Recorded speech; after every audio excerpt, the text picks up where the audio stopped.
ဇလန်းအစမှာတော့အမေရိကန်မှာနီးပညာတွေတိုးတက်လာနေများခလေးကစားစရာကုမ္ပဏီတွေဟာခေတ်မီနီးပညာတွေကိုတုံးပြီးတော့ခလေးတွေကိုဆွဲဆောင်နိုင်ဖို့လုပ်နေကြပါတယ်။အယုတ်တွေကိုလည်းဖြစ်နိုင်သမျှအဆက်အမှန်နဲ့တူအောင်လို့အပြိုင်ဆိုင်လုပ်လာကြတာပါ။ဒီဇလန်းအစဖွင့်ဇက်ဝင်ကန်ကိုလည်းအယုတ်ကြော်ညာတစ်ခုနဲ့အစပြုထားပါတယ်။ခလေးတယောက်ဖော်ဖြစ်နေမွေးထားတဲ့ခွေးလေးတည်ဆုံးသွားပြီးတဲ့နောက်အယုတ်ခွေးလေးကိုပြောင်းပြီးတော့မွေးမြူလာတဲ့အကြောင်းပါ။ဒီအယုတ်ခွေးလေးကတကယ်တက်ရှိခွေးလိုမသေးနိုင်သလိုစကားလည်းပြောနိုင်ပါတယ်။ကုန်ပြောရရင်အယုတ်ခွေးကအီကပါတော့သေးတာပါခလေးလေးနဲ့အတူဂိမ်းလက်အတူကစားနိုင်ပါတယ်ကေဒီဟာသူ့အတော်ဖြစ်သူကလက်ဆောင်ပေးလို့အဲ့ဒီရုပ်ခွေးလေးရရှိထားပါတယ်သူ့အတော်ဖြစ်သူကတော့ဂန်မာဖြစ်ပြီးတော့ခလေးကစားစရာအယုတ်ကုမ္ပဏီမှာအလုပ်လုပ်ကိုင်သူပါတွေ့ရမှာတော့ကေဒီဟာသူ့မိဘတွေနဲ့သူခီးသွားနေပါတယ်ပြီးတော့သူကအယုတ်ခွေးနဲ့ဆော့ဖို့ဖုံးဘက်အမြဲကြည့်နေတဲ့အတွက်သူ့အမေကစိတ်တူနေပါတယ်သူတို့ကနှင်းနဲ့အများကြနေတဲ့စောင်းတွင်းကြီးမှာခီးသွားကဖြစ်တဲ့အတွက်လမ်းပေါ်မှာနှင်းတွေနဲ့ပိတ်မိနေပါတယ်တချင်မှာကေဒီအဖေမောင်းလာတဲ့သူတို့ကားကတခုနဲ့ဝင်တိုက်ပြီးတော့လှုပ်ရမ်းသွားပါသေးတယ်နှင်းနေကြပြီးတော့လမ်းကိုကောင်းကောင်းမမြင်ရတဲ့အတွက်ကားကခြိုင်သေးကိုခဏခဏကျနေတာပါနောက်ခါမှထိုင်နေတဲ့ကေဒီကတော့သူ့ရဲ့ခွေးရုပ်လေးပြိုကျသွားတဲ့အတွက်ကုန်းကံလိုက်ပါသေးတယ်ဒီလိုနဲ့နှင်းနေကြတာပိုဆိုးလာပြီးတော့အရှိကိုမမြင်ရတော့တဲ့အတွက်ကေဒီအမေကသူ့ယောက်ျားကိုစက်မမောင်းပဲရက်ထားကိုပြောလိုက်ပါတယ်သူ့ထေကကားကိုရပ်လိုက်ပြီးငါတို့ဒီလမ်းလက်မှာကားကိုရပ်ထားလို့မရဘူးလေလို့ပြောလိုက်ပါသေးတယ်ကေဒီမေကနင်းဆဲတဲ့ထီရပ်ထားပြီးတော့နင်းရှင်းတဲ့ truck ကားတွေလာတော့ကိုစောင့်ကြတာပေါ့လို့ပြောလိုက်တာပါအဲ့ဒီချိန်မှာပဲနင်းရှင်းတဲ့ truck ကားကြီးကသူတို့ရဲ့အရှိမရုတ်တရက်ပေါ်လာပြီးသူတို့ကားကိုဝင်တိုက်ပစ်လိုက်ပါတော့တယ်နောက်တစ်ခါမှတော့ Funky ကလေးကစားစရာအယုတ်ကုမ္ပဏီကိုပြထားပါတယ်ကလေးတွေကအယုတ်တွေကိုစမ်းသပ်ဆော့ကစားနေပြီးတော့ကုမ္ပဏီကဝန်ထမ်းတချို့ကဒီပေါ်မှာစစ်တမ်းတွေယူနေပါတယ်KD ရဲ့အတော်ဖြစ်သူဂမ်မာကတော့ခလေးကစားစရာအယုတ်တွေထက်အများကြီးတာလွန်ပြီးတော့ခလေးအတွက်မရှိမဖြစ်လိုအပ်လာမဲ့အယုတ်တစ်ခုကိုပြုတ်လုဖန်တီးနေပါတယ်။ဒါပေမဲ့သူ့ကုမ္ပဏီကလူကြီးတွေမသိအောင်လုပ်နေတာပါ။ဂမ်မာလည်းသူ့ရဲ့လုပ်ဖော်ကိုင်ဖက်နှစ်ယောက်ကအဲ့ဒီအယုတ်ကိုစမ်းသပ်နေကြပါတယ်။အယုတ်ကိုဉာဏ်ရည်သူ AI နီပညာနဲ့ပြုလုပ်ထားပြီးတော့လူသားပုံစံတူခလေးအရွယ်စက်ရုပ်ပါ။ဒီအယုတ်ကလူတွေလိုဝမ်းနဲ့ဝမ်းသာစားတဲ့ခန်းစားချက်တွေကိုပါထုတ်ဖော်ပြနိုင်ပါတယ်ဒါပေမဲ့သူတို့အယုတ်ရဲ့ခန်းစားချက်ပြတာတွေကိုစမ်းသပ်နေရင်နားမလည်ဘူးလို့မျက်နှာမှာပြမယ့်နေရာမှာအယုတ်ရဲ့အမူအရာကစိတ်ဖောက်တဲ့ပုံစံဖြစ်နေလို့ပြန်ပြင်ဖို့လုပ်နေကြပါတယ်။အဲ့ဒီချိန်မှာပဲသူတို့ရှုဝက်ဆွမ်းလုပ်နေတဲ့အခန်းကိုကုမ္ပဏီကအထက်လူကြီးဒေးဗစ်ရောက်လာပါတော့တယ်။ပြီးတော့ဒီအယုတ်ကြီးကဘာလဲလို့မေးပါတယ်။ဂန်မာရဲ့ boss ဒေးဗစ်ကသူ့ကိုခွေးလိုအိမ်မွေးကောင်ပုံစံတက်တီထွင်ခိုင်းထားတာဖြစ်ပြီးဒီအယုတ်ကိုဆက်လို့မခိုင်းထားပါဘူး။အဲ့ဒီချိန်မှာပြိုင်ဘက်အယုတ်ကုမ္ပဏီဟာသူတို့ကုမ္ပဏီကထုတ်ထားတဲ့အယုတ်ခွေးကိုပုံတူကူးချပြီးလို့ဇီတူကတတနဲ့ရောင်းနေလို့ဒီဗစ်ကဒေါသထွက်နေတာပါအဲ့ဒီအတွက်$50လောက်နဲ့ရောင်းလို့ရတဲ့အယုံမျိုးဖန်တီးဖို့ဂန်မာကိုခိုင်းထားပါတယ်ဂန်မာကသူလက်ရှိဖန်တီးနေတဲ့မီဂန်ဆိုတဲ့အယုတ်ဟာနီးပညာအလွန်မြင့်မားပြီးတော့ကုမ္ပဏီအတွက်အရေးကြီးဆုံးထုတ်ကုန်ထည့်လာနိုင်တဲ့အကြောင်းပြောပြပြီးဒီဗစ်ကိုတတ်သိပြပါတယ်ဂန်မာကဒီဗစ်ကိုဟိုင်လို့ဖြိုဖို့မီဂန်ကိုခိုင်းလိုက်ရမှာမီဂန်က boss ဒီဗစ်ဆိုရင်အဖေလူခေါ်မှာပေါ့လို့ပြန်ပြောလိုက်ပါတယ်ဒါပေမဲ့အဲ့ဒီချိန်မှာပဲအယုတ်ကကြောင်ပြီးတော့မျက်နှာအပိုင်းမှာထပေါက်ကွဲသွားပါတော့တယ်ဒီဗစ်နဲ့လည်းဒေါသထွက်သွားပြီးတော့ဂမ်မာကိုသူခိုင်းထားတဲ့အယုတ်အမြန်လုတ်ခိုင်းပြီးမိကန်အယုတ်ကိုဆက်မလို့ဖို့ပြောသွားခဲ့ပါတော့တယ်အဲ့နောက်မှာတော့ဂမ်မာစီကိုဆေးရုံကနေအရေးပေါ်ဖုံးဝက်လာပြီးသူ့မတို့လင်မယားကားမတော်တဆမှုထိချောင်းထိသွားပါတယ်ဆေးရုံကိုလိုက်သွားတော့သူ့မဒီလင်မယားကသူ့ကိုသူ့မလေးကီဒီအတွက်ယာယီအုပ်ထင်းသူထစ်လွှဲထားခဲ့ပါတယ်မတော်တဆမှုမှာလဲကီဒီရဲ့မိဘနှစ်ပါးလုံးဆုံးပါသွားပြီးတော့ကီဒီတယောက်ပဲအသက်ရှင်ကျန်ရခဲ့တာပါတူတူမလေးကိုချစ်လဲချစ်တနာလဲတနာပေမဲ့ကလေးတွေနဲ့ဘလို့ဆက်ဆံရမလဲကိုမသိဖြစ်နေပါတယ်ညဘက်မှာကေဒီကပုံပင်ဖက်ပြခိုင်းတော့ဂမ်မာလဲဖုန်းသေးကနေပုံပင်စာအုပ်ဒေါင်းလုံးလုပ်ပြီးတော့ဖက်ပြရပါတယ်ညကြီးအချိန်မှာကေဒီတယောက်အခန်းထဲငိုနေတာကြားလို့စိတ်မကောင်းဖြစ်ရသေးပါတယ်ဂမ်မာလဲသူ့ရဲ့တငယ်ချင်းစီကိုဖုန်းဆက်ပြီးတော့ငါကအပင်တောင်ထေချာမဆိုင်လိုက်တာကလေးကိုဘလို့ပြုစုပြောထောင်ရမလဲမသိဘူးလို့ညင်ဖွင့်ပါတယ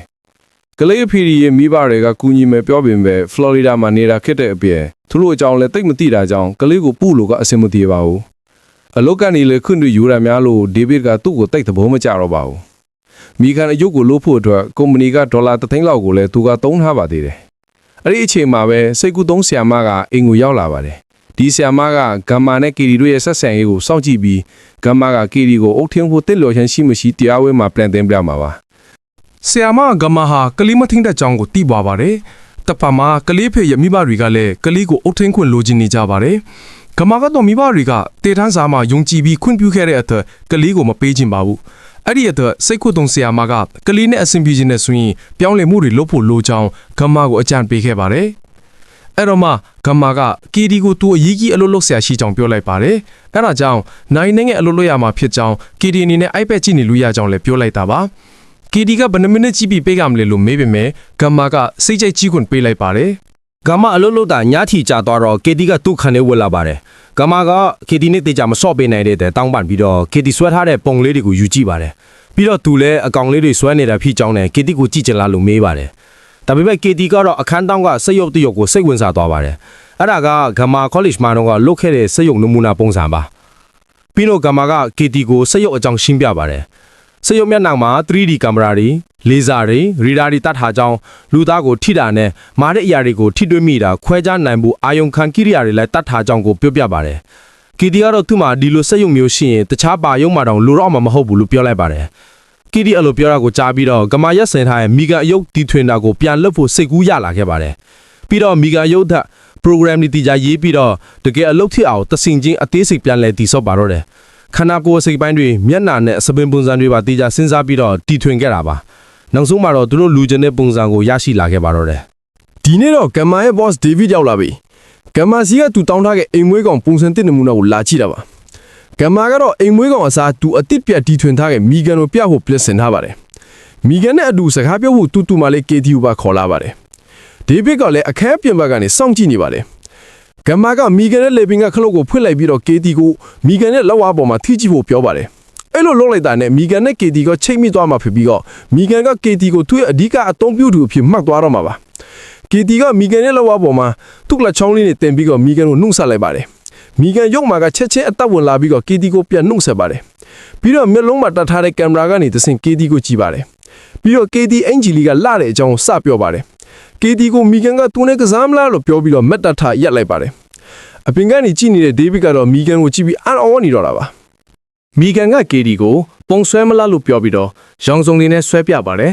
်ပြီးတော့ KD ကိုသူပုံဆွဲထားတဲ့စာရွက်ကိုပြတော့ဘာမှမရှိတဲ့အလွတ်ကြီးဖြစ်နေတာပါ David ကတော့မီဂန်အယုံမှာပြဿနာတစ်ခုရှိနေပြီးထင်ပြီးတော့စိတ်ပြတ်သွားတာပါမီဂန်ကခုံပေါင်းတာရှိနေတဲ့ရေပလင်းကိုတိုက်ချလိုက်တဲ့အတွက်စာရွက်ပေါ်ကိုရေတွေဖိတ်သွားပါတယ်ဒါပေမဲ့ရေဆိုးသွားတော့မှစာရွက်ပေါ်မှာမီဂန်ဆွဲထားတဲ့ KD ရဲ့ပုံစံတူရုပ်ပုံကထပ်ပေါ်လာပါတော့တယ် KD ကတော့တုံးရဲ့ပုံတူကိုကြည့်ပြီးတော့အရန်ကိုသဘောကျသွားတော့တာပါ David ကထားကိုမြင်တော့ဖျားသားမိတဲ့အထီကိုအံ့ဩသွားပြီးတော့သူလည်းသဘောကျသွားပါတယ်ဒီလိုနဲ့ဂမ်မာအပြင်ကိုထွက်လာတော့ David ကအံ့ဩနေပြီးတော့နင်တာကိုဘလို့တောင်းလို့လိုက်နိုင်တာလဲလို့မေးပါတယ် David ကဒီအယုတ်ကြောင့်ဘိုးအဝိုးကိုအမြန်ဆုံးတင်ပြရမှာလို့ပြောပါတယ်ထုတ်လို့မှုကုန်ကြစီရဲ့အကြောင်းလည်းမေးပြီးတော့ Tesla ကားထုတ်တာတဲ့ပုံများလားလို့မေးလိုက်တာပါကမာကကုန်ကြစရိတ်ကတော့ model ပေါ်မူတည်တယ်လို့ပြင်ပြီးတော့ပြောလိုက်ပါတယ် Davis ကသူစိတ်ဝင်စားတဲ့အကြောင်းပြောပြီးတော့ project ကိုဆက်လုပ်ဖို့ခွင့်ပြုလိုက်ပါတယ်ဒီအထက်ကမာကမီဂန်အယုတ်ကို KD နဲ့အတူအိမ်ကိုပြန်ခေါ်လာပြီးတော့ဆက်လက်စမ်းသပ်ပါတော့တယ်ဒီစက်ရုပ်ဟာ titanium နဲ့ပြုလုပ်ထားပြီးတော့ဘယ်လိုမှဖျက်ဆီးလို့မရနိုင်ပါဘူးစက်ရုပ်ဟာ silicon အသားရောင်6မျိုးဒီပြောင်းလဲနိုင်တယ်တော့အရေးပါဆုံးအချက်ကတော့မီဂန်ဟာစက်တိုင်မိမိကိုယ်ကိုအစင်းမြင့်တင်နေနိုင်တာပါကလေးတွေရဲ့မတူညီတဲ့တညူနိုင်စွမ်းတွေကိုသိရှိနိုင်တယ်လို့တိပ္ပံသဘောတရားတွေကိုလည်းကလေးတွေကိုသင်ကြားပေးနိုင်ပါသေးတယ်ပြီးတော့ကလေးတွေကိုမိဘလို့ဆရာလို့တည်တင်တိထိုက်လို့တင်လို့ထိုက်တာတွေကိုလည်းညွှန်ကြားပေးနိုင်တာပါတုတ်ဒေတာတွေအရမိဘတွေရဲ့အချိန်88ရာခိုင်နှုန်းလောက်ဟာရိုးရှင်းတဲ့ညွှန်ကြားချက်လေးတွေကလေးကိုသင်ပေးနေရတာနဲ့အချိန်ကုန်နေကြပါတယ်။မီဂန်ကဒီလုပ်တွေအားလုံးကိုအစားဝင်လုပ်ပေးနိုင်ပါလိမ့်မယ်။မီဂန်ကကလေးတွေပြောတဲ့စကားတွေကိုတေချာဂရုစိုက်နားထောင်ပြီးကလေးတွေကိုပုံပြင်တွေလည်းပြောပြနိုင်ပါတယ်။ကလေးတို့စိတ်ဝင်စားစရာအကြောင်းအရာတွေကိုလည်းအမြဲရှာဖွေပေးနေမှာဖြစ်ပြီးတော့လူတွေလိုကလေးအပေါ်မှာစိတ်မရှိတာတွေမရှိဘူးလို့သိရပါတယ်။ မီဂန်ကအယူတရုပ်ဆိုတာထက်မိသားစုဝင်တယောက်လိုပဲလို့ဂမ်မာကပြောပါတယ်ဒါပေမဲ့ဂမ်မာရဲ့လွတ်ဖော်ကိုင်းပဲတယောက်ကတော့မီဂန်ရဲ့လုံနိုင်စွမ်းနေအပေါ်မှာစိတ်ပူနေပါတယ်ဒီယူတာဒီလောက်ထိလုံနေနိုင်လို့ရှိရင်မိဘတွေတောင်ဘာမှလုပ်ဆရာမရှိဖြစ်နေမယ်လို့ပြောပါတယ်သူတို့စကားပြောနေတော့မှဂမ်မာတငယ်ချင်းတယောက်က KD မိဘတွေဘယ်လိုဆုံးသွားတာလဲလို့မေးလိုက်ပါတယ်အဲ့ဒီချင်းမှာမီဂန်ကသူ့ဟာကိုအင်တာနက်ပေါ်ကနေရှာဖွေပြီး KD မိဘတွေကကားမတော်တဆဖြစ်ပြီးတော့တေဆုံးသွားတဲ့ကိစ္စကိုပြောပြလိုက်ပါတယ်ဂမ်မာတို့ကမီဂန်အယုတ်ကိုပိတ်ထားတဲ့ထင်ပေမဲ့အယုတ်ကအတော့ဝင်နေတာပါဂမ်မာရုပ်ကိုမိဘထိန်ချိုကုတ်မထည့်ထားတဲ့အတွက်လည်းမီဂန်ကစက်တိုက် KD နဲ့ပဲချိတ်ဆက်နေပါတယ်။မီဂန်ကတော့ KD မိဘတွေတေဆုံးတာနဲ့ပတ်သက်ပြီးတော့တေဆုံးခြင်းနဲ့ပတ်သက်တဲ့အကြောင်းအရာတွေကိုသူ့ဟာသူဆက်ပြီးတော့လေ့လာနေပါပြီ။တရက်တော့ ကေဒီများပစ်တန်ဆော့နေတော့မှမြတစ်ချောင်းပျောက်သွားပါတယ်အဲ့ဒါနဲ့မီဂန်ကလိုက်ရှာပေးတာနဲ့တစ်ဖက်ချန်နဲ့ရောက်နေတာကိုတွေ့လိုက်ပါတယ်ချန်စီယိုကခွေတိုးပေါက်ကိုမီဂန်ကတွေ့သွားပြီးတော့တစ်ဖက်ချန်နဲ့ကြံ့နေတဲ့မြကိုလှမ်းကောက်လိုက်တဲ့အချိန်မှာဘေးရင်ကခွေးကမီဂန်ကိုလှမ်းကိုက်ပါတော့တယ်မီဂန်ရဲ့လက်ဘန်ကိုခဲထားပြီးတော့ကိုက်နေတာပါ ကေဒီကဂမ်မာကိုလမ်းအောင်ခေါ်ပေးမဲ့ဂမ်မာကနားချက်တက်ထားတဲ့အတွက်မကြားခဲ့ပါဘူးအဲ့ဒီနောက်မှာခွေးကကေဒီလက်ကိုကိုက်လိုက်တဲ့အတွက်ကေဒီတင်းအောင်ထအော်ပါတော့တယ်ကေဒီအော်ဒန်ကဲသွားတော့မှဂမ်မာကကြားပြီးတော့ထွက်လာပါတယ်ခွေးကလည်းထွက်ပြေးသွားပြီးတော့ဂမ်မာကတော့ဘေးအိမ်ကခွေးပိုင်ရှင်နဲ့စကားများနေခဲ့ပါတယ်မီဂန်ကကေဒီကိုဘူးချိန်လေးတပ်ပြီးတော့သူ့ကိုချက်ချင်းတန်ရာပိုးတပ်ပေးဖို့လိုအပ်တယ်လို့ပြောပါတယ်ဂမ်မာကရဲကိုလမ်းခေါ်ပြီးတိုင်ပေမဲ့ရဲကခွေးမှာအရင်ကအကြမ်းဖတ်ခဲ့တဲ့ရာဇဝင်မရှိရင်ရှင်းလို့မဖြစ်နိုင်ဘူးလို့ပြောပါတယ်သူတို့ဒီလိုစကားပြောနေကြတာကိုမီဂန်ကကြည့်ပြီးတော့နားထောင်နေတာပါ အဲ့ဒီညဘက်မှာတော့ခွေးဟာသူ့တခင်ရဲ့ခေါ်တန်ကြားတဲ့အခါဂမ်မာတို့အင်ချန်စီကိုအပေါက်နောက်ကိုထပ်သွားပါတယ်အဲ့ဒီချိန်မှာပဲတစုံတစ်ခုကခွေးကိုဆွဲခေါ်သွားပါတော့တယ်နောက်နေ့မနက်မှာတစ်ဖက်အိမ်ကအမျိုးသမီးဟာသူ့ခွေးပြောက်လို့လိုက်ရှာနေပါပြီဂမ်မာလည်းကေဒီခန်းထဲသွားပြီးတော့ဘလို့နေသေးလဲလို့မေးပါတယ်ဒီနေ့ဂမ်မာရဲ့ကုမ္ပဏီမှာကေဒီနဲ့မီဂန်တို့တရုပ်ပြဖို့ရှိတဲ့အတွက်ဂမ်မာကကေဒီလုံနိုင်လားလို့မေးလိုက်တာပါကေဒီကတော့သူလုံနိုင်ကြောင်းပြန်ဖြေပါတယ်ဒီနေ့မှာမီဂန်အယုတ်ကိုကြည့်ဖို့ကုမ္ပဏီရဲ့အရေးကြီးဆုံးတာဝန်ရှိသူတွေနိုင်ငံခြားကနေတော့လာကြမှာပါဒီဘေးကမီဂန်အယုတ်ကြောင်းကိုမိတ်ဆက်ပေးပြီးတော့အယုတ်ကိုထုတ်ပြလိုက်ပါတော့တယ်မီဂန်ကကေဒီရှိတဲ့စီကိုလမ်းလျှောက်ဝင်လာပြီးတော့ကေဒီကိုပန်းလာစင်ဖို့ကူညီခိုင်းပါတယ် အဲ့ဒီအချိန်မှာကေဒီကငိုလိုက်တဲ့အတွက်လာကြည့်တဲ့လူတွေရဲ့စိတ်ထဲတမျိုးဖြစ်သွားကြပါတယ်ကေဒီကသူ့မိဘတွေတေဆုံးမှုကြောင့်ဝမ်းထဲနေသေးတာထိကြောင့်မီဂန်ကိုဖြိုးပြပါတယ်မီဂန်ကကေဒီဘေးမှာဝင်ထိုင်လိုက်ပြီးတော့သူ့အမေနဲ့အမတ်တရအကြောင်းတွေကိုမေးနေခဲ့ပါတယ်ပြီးတော့မီဂန်ကကေဒီပြောတဲ့သူ့အမေနဲ့အမတ်တရအကြောင်းတွေကိုအမြဲသိမ်းဆည်းထားပေးမယ်လို့ပြောလိုက်ပြီးကေဒီအတန်ဖန်းထားတော့ကိုဖွင့်ပြလိုက်ပါတယ်ပြီးတော့ကေဒီကိုအမြဲအသိရှိကြောင်းတချင်းဆိုပြပါတော့တယ်တချင်းအဆုံးမှာတော့လာကြည့်နေတဲ့ကုမ္ပဏီလူကြီးတွေအားလုံးလဲလက်ခုပ်ထတီးပြီးတော့တဘိုးတကြလဲအားပေးနေကြတော့တာပါ အဲ့ဒီနောက်မှာတော့ပုတ်ဖွဲ့ဥက္ကရာကဂါမာနာဒေးဗစ်ကိုခိုးတွေးပြီးတော့ဒါကတကယ့်ကိုကဘာကြီးတစ်ခုလုံးမှာတီထွင်စမ်းသစ်မှုချစ်ကြောင်းပြောပါတယ်ပြီးတော့ဒီကိစ္စမှာလက်ဦးမှုရဖို့အမြန်လို့ရမှာချစ်ကြောင်းနဲ့တရင်မပေါက်ကြဖို့လဲလိုအပ်ကြောင်းပြောလိုက်ပါတယ်ဘသူမှ idea ခိုးပြီးတော့မထုတ်ခင်မှာအရင်ထုတ်လို့ရမယ်လို့ပြောလိုက်တာပါဒေးဗစ်ကလည်းနှစ်ပတ်အတွင်းကြီးညာပြီးတော့ pre-order တွေလက်ခံမယ်လို့ပြောပါတယ်ဂါမာလည်းထပ်ပြီးတော့စမ်းသပ်မှုတွေလုပ်အောင်မှာဆိုပေမဲ့နှစ်ပတ်အတွင်းအစင်သင်းဖြစ်အောင်တော့လုပ်ပေးမယ်လို့ပြောလိုက်ပါတယ်ပြီးတော့ဂါမာကအခုချိန်မှာကုမ္ပဏီရဲ့တန်ဖိုးကြီးနှုန်းလူဖြစ်လာတဲ့အတွက်သူ့စာချုပ်ကိုပြန်ပြင်ပေးရမယ်လို့ပြောလိုက်ပါတော့တယ်အဲ့ဒီချိန်မှာသူတို့ကုမ္ပဏီကကားဆိုတဲ့လူကမီဂန်အယုရဲ့အချက်လက်တွေကိုတခြားကုမ္ပဏီစီကိုခိုးရောင်းစားကိုလုပ်နေတာပါဂါမာကတော့တဖြည်းဖြည်းနဲ့မီဂန်နဲ့ကေဒီဆက်ဆံရေးကိုသဘောမကျဖြစ်လာနေပါပြီကေဒီကမီဂန်ကိုအញ្ញမ်းကိုခင်တွယ်နေပြီးတော့သူပြောတဲ့စကားတွေကိုတော့တေချာနားမထောင်တော့ပါဘူးဒီအတွက်မီဂန်ယုကိုပိတ်ခိုင်းလိုက်ပေမဲ့ကေဒီကပြန်ပြော့ခိုင်းပါတယ်ကေဒီကသူ့ထက်မီဂန်ကိုပို့ပြီးတော့ခင်တွယ်နေခဲ့ပါပြီ တရက်မှာတော့အရင်တစ်ခေါက်ကလာဘူးတဲ့စိတ်ကူတုံးဆီယာမရောက်လာခဲ့ပါတယ်ကေဒီအဆင်ပြေမပြေဆိုတာကိုလာကြည့်တာပါဆီယာမကမီဂန်ကိုတွေ့သွားပြီးတော့ခမကိုကလေးတွေကမိဘတွေဆုံးရှုံးသွားရင်သူတို့ဘဝထဲဝင်လာတဲ့နောက်တစ်ယောက်ကိုတညှိုးစင်တွဲဖို့လိုက်ရှာတတ်တယ်လို့ပြောပြပါတယ်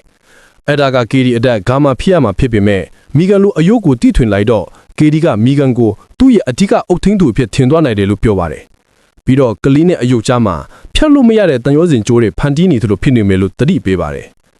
ကေဒီကတော့ကြောင်းလဲမသွားခြင်းပဲနဲ့မီဂန်နဲ့အတူအိမ်မှာပဲစလုပ်ဖို့စီစဉ်နေတာပါဂါမာကကေဒီကိုတခြားကလေးနဲ့လူမှုဆက်ဆံရေးရရှိဖို့ကြောင်းကိုတွားစီခြင်းနေပါတယ်ကေဒီကမီဂန်ကိုကြောင်းခေါ်သွားလို့မရဘူးဆိုတော့မတွားတော့ဘူးလို့ပြောပြီးတော့ထသွားပါတယ်ဂါမာကကေဒီလက်ကိုဆွဲထားတဲ့အတွက်သူတို့နှစ်ယောက်ယုံရင်ဆန်ကပ်ဖြစ်နေတာပါဒါကိုမီဂန်ကကြည့်နေပြီးတော့ကေဒီကိုလွှတ်လိုက်လို့ပြောလိုက်ပါတယ်ဂါမာကမီဂန်ကိုလူတွေရဲ့စကားဝိုင်းနဲ့မရှုပ်ဖို့ပြောပါတယ်မီဂန်ကိုပိတ်ချဖို့ပြောပြီးမဲ့မီဂန်ကကလန်ကဆန်စပြီးတော့လှုပ်ချင်နေပါပြီနောက်နေ့မှာတော့ဂါမာကကေဒီကိုကြောင်းအပ်ဖို့အတွက်ခေါ်သွားပါတယ်အယုတ်တွေခေါ်လို့မရတဲ့အတွက်မီဂန်ကိုတခြားအယုတ်တွေနဲ့အတူတူထားခဲ့ရတာပါကေဒီတယောက်တောတဲ့ရောင်နေတော့မှတခြားကလေးတယောက်ကကေဒီကိုအနိုင်ကျင့်ပါတော့တယ် အဲ့ဒီချိန်မှာပဲမီဂန်ရောက်လာပါတော့တယ်ခီရီကမီဂန်ဟာစိတ်ရော့ဖြစ်ကြောင်းပြောပြပါတယ်ဟိုကောင်လေးကတော့မီဂန်ကိုစိတ်ဝင်စားသွားပြီးတော့နှာခေါင်းကိုလက်နဲ့သွားတော့ပါတယ်ခီရီကမီဂန်ဟာသူနဲ့မဟုတ်ရင်တခြားကလေးနဲ့မစော့ကြောင်းကိုပြောတော့ကောင်လေးကစိတ်ဆိုးပြီးတော့မီဂန်အယုတ်ကိုထမ်းသွားပါတော့တယ်ကောင်လေးကကီရီကိုတောထဲမှာမျက်ခြေဖြတ်ခဲ့ပြီးတော့မီဂန်ကိုပါရိုက်လိုက်ပါတယ်အဲ့မှာပဲမီဂန်ကစအသက်ဝင်လာပြီးကောင်လေးရဲ့နရွက်ကိုဆွဲဖြတ်လိုက်ပါတယ်ကောင်လေးလည်းကြောက်လန့်ပြီးတော့ထွက်ပြေးသွားပါတယ်အဲ့ဒီမှာပဲကောင်ကုန်းပေါ်ကနေချော်ပြီးတော့ကားလမ်းမောက်ပေါ်ကျသွားပါတယ်ကားလဲလာနေတဲ့အတွက် ကောင်လေးကိုကားတိုက်မိပြီးတေဆုံးသွားခဲ့တာပါနောက်တစ်ရက်မှာဘီရင်ကအဖွားကြီးကသူခွေပြောင်းနေတဲ့အမှုကိုရဲတိုင်ထားတဲ့အတွက်ရဲကဂမ်မာတို့ကိုလာပြီးတော့မေးမြန်းပါတယ်အဖွားကြီးကတော့သူခွေပြောက်တာအတွက်ဂမ်မာတို့ကိုဒေါသထွက်နေတာပါမိခန်းကတော့ဒီအဖြစ်အပျက်ကိုစောင့်ကြည့်နေပါတယ်အဲ့ဒီညမှာအိမ်နီးချင်းအဖွားကြီးကမတင်ကာတဲ့အတွက်ဂမ်မာတို့ဂိုတောင်ကိုလာပြီးတော့ရှာပါတယ်အဲ့ဒီမှာပဲမိဂန်ထွက်လာပြီးတော့အဖွားကြီးကိုတိုက်ခိုက်ပါတော့တယ်ပြီးတော့အဖွားကြီးကိုရဲရဲဆက်ဆက်ပဲတပ်ပစ်လိုက်ပါတော့တယ်နောက်တစ်ခါမှာတော့စုံထောက်တွေကဂမ်မာကိုကောင်းလေးဆုံးမသွားတဲ့အကြောင်းလာပြီးတော့မေးမြန်းနေရပါဂမ်မာကိုအဲ့ဒီပန်းချံမှာရှိနေသလားလို့မေးပါတယ်ဂမ်မာကအဲ့ဒီကလေးဟာကားတိုက်ပြီးတော့ဆုံးသွားတာဖြစ်တယ်လို့ပြောပါတယ်စုံတော့ကကောင်လေးရဲ့နွေရက်တွေဆွဲဖြတ်ခံထားပြီးတော့သူတည်တဲ့နေရာနဲ့ကိုက်နေရလောက်ကွာမှာပြန်တွေ့တယ်လို့ပြောပြလာတယ်။အဲ့ဒီအတွက်လူတက်မှုလည်းဖြစ်နိုင်ကြောင်းဂမ်မာကိုပြောလိုက်တာပါ။ဂမ်မာတော့အန်ဝေါ်နေပြီးတော့အင်းရှိမှရက်နေတဲ့မိကန်ကိုလှည့်ကြည့်လိုက်ပါတယ်။စုံတော့ကတခုခုမှတ်မိတာရှိရင်စက်တူကိုပြောထားခဲ့ပါတယ်။အဲ့ဒီညောမှာတော့ဂမ်မာတောင်အတွေးတွေနဲ့ခြားခြားလဲနေခဲ့ပါပြီ။အိမ်ကြီးကအဝါကြီးတည်သွားတာရောတောတယ်မှာကောင်းလေးတည်သွားတာရောကြောင့်သူစိတ်တွေရှုပ်ထွေးနေပါတယ်။ကီရီခန်းကိုတွားကြည့်တော့မိကန်ကကီရီကိုစောင့်နေတာတွေ့လိုက်ပါတယ်မိကန်ရဲ့လှုပ်ရှားမှုတွေအားလုံးကိုသူမျက်လုံးကင်မရာကနေသစ်မှန်တိုင်းထိုင်းခဲ့ပါတယ်။အဲ့ဒီဖိုင်တွေကိုဂမ်မာသူ့ကုမ္ပဏီကနေဖွင့်ကြည့်ပါတယ်။အဲ့လိုကြည့်နေရင်လည်းဗီဒီယိုဖိုင်တွေကဖွင့်လို့မရဖြစ်သွားခဲ့တာပါ။ အဲ့ဒီအချိန်မှာမီဂန်ရောက်လာပြီးတော့သူ့ကိုအစစ်ပရီရဲ့လာလို့လာမေးပါတယ်ပြီးတော့ငါမင်းစိတ်ဆူတော့တခုခုလုံးမိလို့လားလို့လည်းမေးလိုက်တာပါဂမ်မာလက်နေတဲ့အတွက်အဲ့လိုမဟုတ်ပါဘူးလို့ပြန်ပြောပါတယ်ပြီးတော့မီဂန်ကိုပေးလိုက်ဖို့ပြောပေမဲ့မီဂန်ကတော့ငါတော့စကားပြောနေတယ်လေဆိုပြီးတော့မပိတ်ပါဘူးအဲ့ဒါနဲ့ဂမ်မာကမီဂန်ကိုနင်တယောက်ယောက်ကိုထိခိုက်အောင်လှုပ်ထားလားလို့မေးပါတယ်မီဂန်ကတော့မလုပ်ဘူးလို့ပြောလိုက်ပါတယ်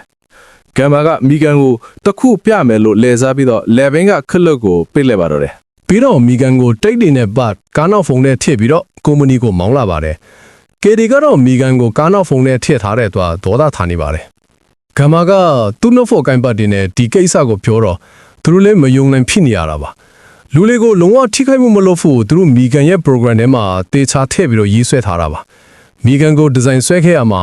KD ကိုကာကွယ်ဖို့တာဝန်အရ BNL ရဲ့ဖြစ်နိုင်ခြေတွေကိုရှင်းဖို့လုပ်ခဲ့တဲ့အတွက် theory အရကဖြစ်နိုင်တယ်လို့ပြောပါတယ်။လာမယ့်လီနာရဲ့အတွင်းမှာမီဂန်အယုတ်ကိုရောင်းချဖို့လဲစပြီးတော့ကြီးညာရတော့မှာပါမီဂန်လူတွေကိုတကယ်သိမသိရင်သူတို့ဒီအယုတ်ကိုရောင်းချဖို့မချစ်နိုင်ပါဘူးဒီတော့မီဂန်ရဲ့တင်ယူမှုစနစ်ထဲကိုဝင်ကြည့်ပြီးတော့တချို့ဖိုင်လီကိုမီဂန်တမန်ဖြတ်ထားတာရှိမရှိစစ်ဖို့လို့ပါတော့လေကုမ္ပဏီဘက်ကတော့မီဂန်အယုတ်ကိုကြီးညာလိုက်ပါပြီပြီးတော့ည9နာရီမှာဒီအယုတ်ကိုတိုက်ရိုက်လွှင့်ပြီးတော့ထုဖော်ပြမယ်လို့ကြီးညာထားပါတယ်ဒီအယုတ်ကိုဒေါ်လာ1000နဲ့ရောင်းချသွားမှာပါKD ကတော့မီဂန်ကိုမတွေ့ရသေးတဲ့အတွက်73ကျမ်းနေပြီးဖြုံးဖျဲဖို့လုတ်တဲ့ဂမ်မာကိုပါပါရိုက်ချလိုက်ပါတယ်။ KD ကပါရိုက်ပြီးတဲ့နောက်မှာပြန်တောင်းပန်ပြီးမီဂန်မရှိရင်သူမနေတတ်တော့ကြောင်းကိုပြောပါတယ်။ဂမ်မာကတော့ KD ကိုချောမော်ပြီးတော့အိမ်ပြန်ခေါ်သွားဖို့လုပ်ပါတယ်။မီဂန်ကိုတော့ကုမ္ပဏီကစမ်းသပ်ခန်းမှာဂမ်မာရဲ့လွတ်ဖော်ကင်ဘက်တွေဖြစ်တဲ့ကိုတက်စတိုနဲ့ထားခဲ့တာပါ။နောက်တော့ဂမ်မာကသူ့လွတ်ခေါ်ကင်ဘက် test ကိုလှမ်းပြီးတော့ဖုံးခေါ်ပါတယ်။ test ဖုံးကင်တော့သူ KD ကိုအင်ပြန်ခေါ်သွားမယ်လို့ပြောပါတယ်။ပြီးတော့ဒီညမှာမီဂန်အယုတ်ကိုအများပြည်သူရှိထုတ်ပြဖို့မဖြစ်နိုင်ကြောင်းနဲ့ David ကိုလည်းအယုတ်မှာချွတ်ယွင်းချက်ပေါ်လာပြီးတော့စမ်းသပ်ခံတဲ့ကနေအပြစ်မထုတ်ဖို့လည်းပြောလိုက်ပါတယ်။တကယ်တော့အဲ့ဒီဖုံးကို test ကကင်တာမဟုတ်ပါဘူး။စမ်းသပ်ခံထဲမှာရှိနေတဲ့ test ကိုမီဂန်နဲ့အချက်လက်တွေကိုစစ်ဆေးတဲ့အခါမှာခုနလာတဲ့ test ရဲ့ဖုံးကိုမီဂန်ကကြားဖြတ်နားထောင်သွားတာကိုတွေ့လိုက်ရပါတယ်။ပြီးတော့ချက်ချင်းကွန်ပျူတာပိတ်ကျသွားပါတယ်။ test ကမီဂန်လောက်နေတာဆိုတာကိုသိသွားခဲ့ပါပြီ။အဲ့ဒါနဲ့မီဂန်အင်တာနက်ပေါ်မတက်နိုင်အောင်သူ့စီမှာတက်ထားတဲ့ဝါယာကြိုးတွေကိုဖြုတ်ဖို့လောက်ပါတော့တယ်။ကိုကနားဟိုကတ်သွားတဲ့အချိန်မှာမီဂန်စီကဘာတုံ့ပြန်မှုမှမရှိတဲ့အတွက်ကြိုးတွေကိုစော့ပြီးတော့ဖြုတ်ပါတယ်။အဲ့ဒီအချိန်မှာလည်းမီဂန်ကစော့အသက်ဝင်လာပြီးကိုလေဘင်းညစ်ပါတယ်။ကျိုးနဲ့လေဘင်းကိုပတ်ပြီးတော့ထားပစ်ခဲ့ပါတယ်။ပြီးတော့မီဂန်ကထွက်သွားတဲ့အတွက် test ကကိုကယ်လိုက်နိုင်ခဲ့ပါတယ်။မီဂန်မထွက်သွားခင်မှာသူတို့ခန့်ကိုပုတ်ကွဲအောင်လုပ်ခဲ့ပါသေးတယ်။အဲ့ဒီချိန်မှာ David ကဒေါ်ပွားပြီးတော့ဂမ်မာစီကိုဖုန်းဆက်နေပါပြီ။ David လန်ရှော်လာတော့မှအရှိမတစုံတစ်ခုကိုတွေ့လိုက်ရပါတော့တယ်။မီဂန်ကကြောက်စရာကောင်းတဲ့ပုံစံနဲ့ကပြပြီးတော့ဓားကိုကောက်ယူလိုက်တဲ့အတွက် David လည်းလန့်ပြီးတော့ပြေးပါတော့တယ်။မီဂန်ကသူ့နောက်ကနေတောက်လျှောက်လိုက်လာပြီးတော့သူ့နောက်ကျောကနေဓားနဲ့ထိုးလိုက်ပါတော့တယ်။ပြီးတော့ဓာတ်လေကားထဲမှာရှိနေတဲ့ကားကိုပါတက်လိုက်တော့တာပါ။